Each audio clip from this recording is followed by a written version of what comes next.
Hey guys, welcome to Code World, and today we'll be going over Leetcode number 200, number of islands. So in this problem, we're given a two-dimensional array, a grid, of size m times n, and this grid contains a series of ones and zeros. And it's basically a map, where the ones indicate land, while the zeros indicate water. And what we want to do is simply return an integer, which will represent the number of islands given in this map. So over here it is explained that an island is surrounded by water and is formed by connecting adjacent lands either horizontally or vertically. So we know that we can only connect the land horizontally or vertically. And we are given two examples here to understand the problem better. And I'm going to outline the islands so you can see better what this means. So we have many ones in this first input example grid. However, all of these ones can be connected either horizontally or vertically. And therefore, all of these ones represent one singular island, which we can connect with this border. So for this first example, our output would be 1. Now, for this second example, however, we have a series of ones. However, not all of them can be connected horizontally and vertically. So we have these 4 ones which can be connected.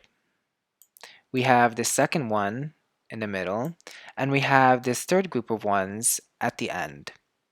Notice how the ones from one group to the other cannot be connected horizontally or vertically. You would have to go diagonally, which is not allowed in this problem. So therefore, for this second input, our result would be 3. So I have redrawn this second example on the right so we can go through the algorithm a little bit better. So in order to solve this problem, you can use either a breadth first search or a depth first search. I'm going to use and show you guys a recursive depth first search just because I think the code is a little bit simpler, but maybe in a future problem involving a grid, I'll use a breadth first search algorithm instead so that you guys can see both. So we're going to start off by using a double for loop in order to visit every cell in the grid. And the idea is that we will, when encountering a 1, increment our result counter of number of islands, by 1. As long as this one has not already been visited prior. So basically, we encounter a first one, a one which has not been visited prior. And because of this, we're going to go to our result, our number of islands, which will increment by 1. We have found 1 island. However, starting from this cell, we want to start a recursive depth first search and basically visit all of its neighboring cells to mark them as visited so that we do not re-encounter these cells and think they're a separate island. So we're going to go to its neighbor here, the one on the bottom, and mark it as visited. And from this one, we're going to go to its neighbor and mark this cell as visited.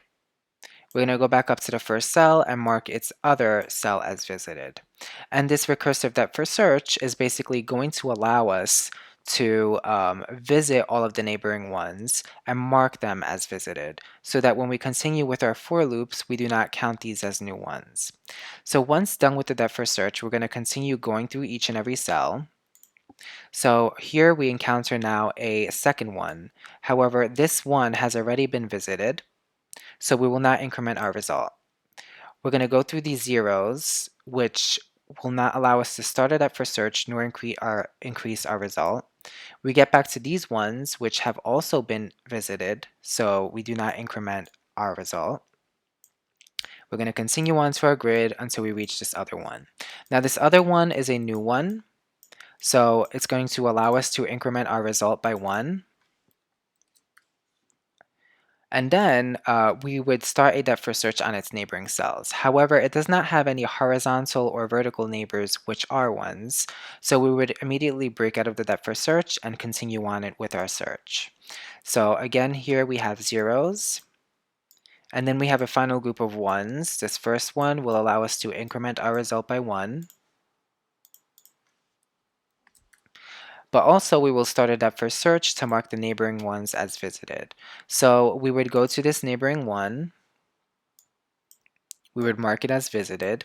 And then when we continue again for a final time with our for loop and we visit this one, we see it's already visited, so we would not increment our result. So in this manner, we have reached a result of 3 islands, which is correct because we have this island over here, this island over here, and this island over here. And we're allowed to consider only these 3 islands as separate thanks to this recursive depth first search we are doing. So we're going to go back to Leetcode now because we're ready to write up the solution. Okay, so we're back here in Leetcode and we're ready to write up our solution.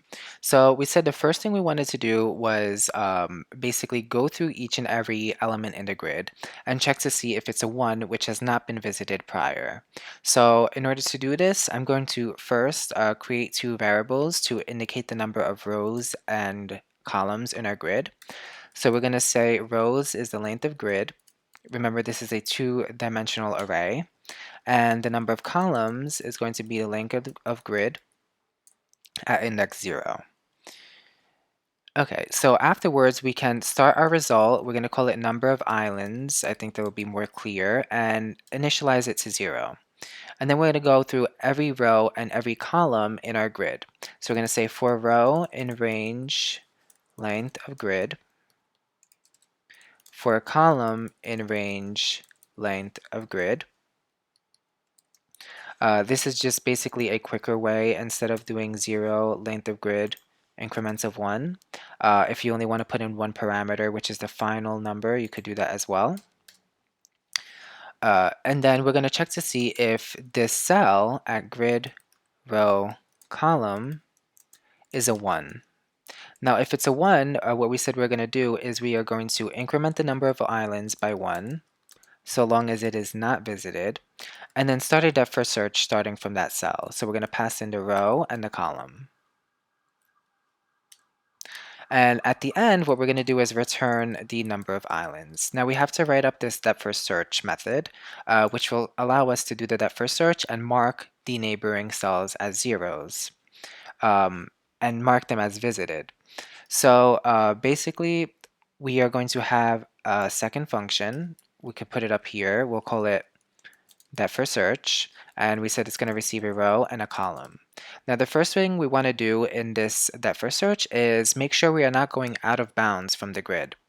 So what we're going to have is we're going to check to see that the row is not smaller than 0, or that the column is smaller than 0, or that the row is greater than or equal to the number of rows, or that the column is greater than or equal to the number of columns.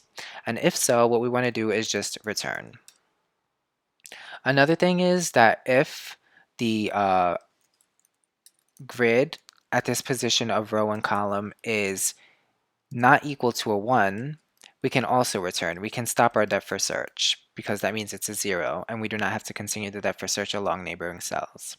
Now in order to mark our cells as visited, we're just going to simply turn that cell from a 1 to a 0.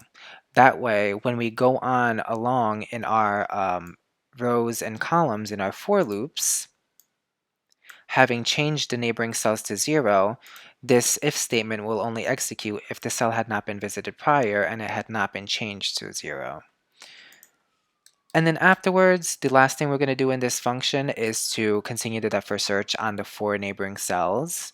So we're going to have depth first search on row plus 1 column. We're going to have depth first search on row minus 1 column. Depth first search on row column plus 1. And row column minus 1. So we're basically going to the cell below, the cell above, the cell to the right, and the cell to the left, because we're told we can only move horizontally or vertically. Right? So this is all of the code for this problem. And because we have 2 for loops over here, one outer for loop, which will be the length of grid, which is basically the number of rows, and we can say that this is equal to m. And we have here, we'll run for the number of columns, which is equal to n. And because of these, basically the time complexity is going to be equal to m times n, where m is the number of rows and the n is the number of columns. So our time complexity will be O of m times n. Now let's make sure this runs. We have a typo. Yeah, so we have a typo here. Instead of nums islands, it should be num islands. And also here, the length of grid should be instead length of grid 0, because we want to go through the columns.